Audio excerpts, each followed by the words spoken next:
Hi, I'm Jeremy Horwitz, the editor-in-chief of iLounge.com. The people from Wingspan Partners have put us into a situation by falsely accusing us of making up results that we saw when trying to test iPods with their new iLoad CD ripping product, where we felt as if we were compelled to make videos showing off the exact sort of performance results that we were seeing when using iLoad. What I'm going to be showing you here today is iLoad's ability to rip a disc, which is Jay-Z's Kingdom Come. The disc right here, as you can see, is not scratched in any sort of way. It's not damaged. It's just a brand new, fresh CD. The same disc is right now sitting inside of that Macintosh computer off to the right of the camera. You probably can't see it, but it's sitting inside the Mac computer right now. And both of these computers are going to be tasked with the exact same process, which is ripping the same CD to the contents of an iPod in a period of time. What we've done here is we've set up a U2 iPod, which is the standard 5th generation, original 5th generation 30 gig iPod. We're going to plug that one in, and you'll see that, as we said in our review, no problem whatsoever getting iLoad to recognize that. We've already installed the setup CD to make that process take a little bit less time. It would normally take a few minutes to install a setup CD there. We're also going to plug in to our computer here another original 5th generation iPod just to make the comparison apples to apples. And we also have a last iPod right here. This is going to serve as a stopwatch for us on the time that it takes for both of these programs or both of these alternatives to rip a CD. And what's going to happen, just so you are prepared for this, is at some point during this process the camera is going to run out of ability to record. I'm going to actually have to switch memory cards, because even though I have a 2 gig card in here, the iLoad process, believe it or not, takes so much longer than doing it on an iTunes equipped computer that the memory card can't hold all of it even when it's been completely emptied out. So I've emptied out another 1 gig memory card, another 512 meg memory card, just in preparation, just in case we run out on both of those too. But because this is sort of an extended process, you'll see exactly what I'm getting at, and I'll explain exactly how we got the results that we got and published on the site last week. So what I'm going to do right now is I'm going to hit the start on this and start both of these processes going at the same time. On iLoad, I have to press the button a few times to say go ahead and copy. And right now, both of these are beginning the copy process. I'll show you right now, if we take a zoom in on my computer screen, you can see that iTunes is ripping. It starts out ripping at around 5x, but it picks up speed as it goes on. Clock right there is on 23 seconds. Here's iLoad. iLoad is at 36% done on track 1 right now. So you see that both of them are actually ripping the disc to the iPods that are connected here. And now I'm going to provide a little bit of background as to why it is that we're doing what we're doing here, and what it is that you can expect from an iLoad when it's performing. The people from iLoad sent us an email in which they told us that we were lying about their product and that we were being, in some way disingenuous, and that we hadn't tested it with Apple cables, and they made all these sorts of accusations about what we were supposedly doing that was not appropriate with their product.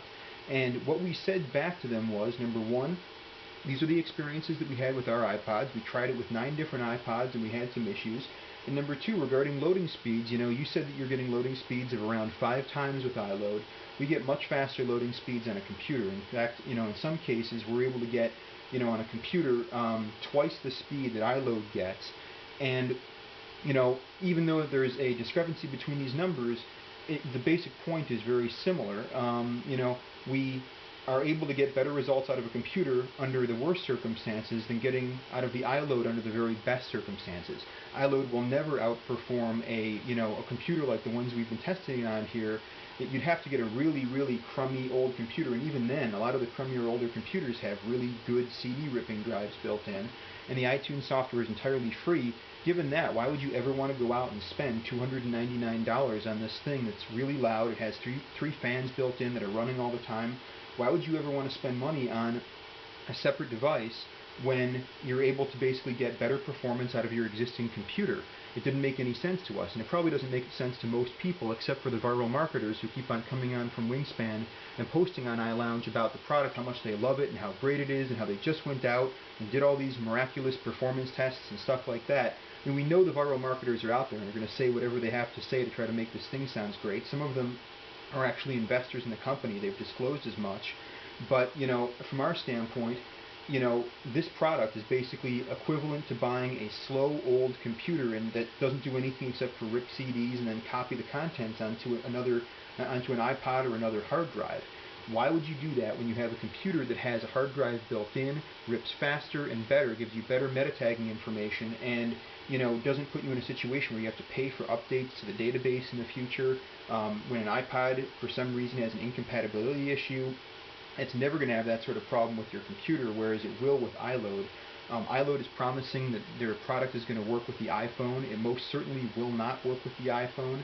I mean, there's all these sorts of things about iLoad's, business model and concept here, which we don't really think are a great value for consumers. And we're going to stand out there and we're going to say it, we're going to call it out from the mountaintops if we have to explain to people that in our view, this product is not a really great value. You do better by just using the free software that you have on your computer. And if we have to document it in video form, we'll do that. We don't like to have to do that because we just printed it, printed our results in the review. But the iLoad people want to keep on dragging this out for some reason. So what we'll do is we'll just sort of show you right now. We're at the 3-minute point. We're almost done ripping the CD using iTunes. And on iLoad, we're at track number 4. Now, why is there such a disparity? Well, we actually tested iLoad and we figured out exactly where the issue was. Their MP3 encoder isn't really all that great. It's not a horrible MP3 encoder by any means, but the hardware that they're running it on and perhaps some sort of software bug sort of explain what's happening here. In certain cases, the thing runs faster than what you're seeing right now. In many cases, actually, you will see that it runs faster, but it's still never as fast as a computer. I'm going to interrupt this for 1 second because we're about to finish the copying process on iTunes. And after that's over, I'm going to copy those files to the iPod. All done on the computer. I go into the music library. Those files that were just ripped get copied over to the iPod that's right here. The iPod's copying those files right now. Done. And that's right before the 5-minute point. It was at around 4:55 when it finished that process. What I can now do using the iTunes computer is I can eject that Kingdom Come disk altogether and then put in a Red Hot Chili Peppers disk and rip that before iLoad has even gotten to the 50% portion here. I can begin the ripping process with this before iLoad has even gotten to the 50% portion of the first disk that we've put into it. I'll explain more about that in a moment. So right now the computer is recognizing the disk. It says that it's seen the Stadium Arcadium disk and it's ready to rip it. I'm just going to hit yes. By the way, I'm not really rushing any of those things on the computer. I'm just doing them at the normal pace that anybody could. You'll see right now that it's in the process of importing Danny California from the Red Hot Chili Peppers, the 5-minute, 52-second mark there. But the basic point of, why it is that there's an issue here is that iTunes very consistently encodes files. When we've tested it, we've seen, with a 40-something minute disk, we see ripping times basically within several seconds of, the standard number. Like if you rip at a bit rate of 32 bits, it's going to be 6 minutes. If you rip at an Apple lossless or 320 bits, it's 6 minutes and 6 seconds. I mean, it's the differences between ripping on one bit rate versus another bit rate on your computer turn out to be relatively slow, at least from what we've seen in our testing, relatively small rather. And as a result, in all cases when we were testing with our computer, we were seeing, 6.5 to 8 times real time.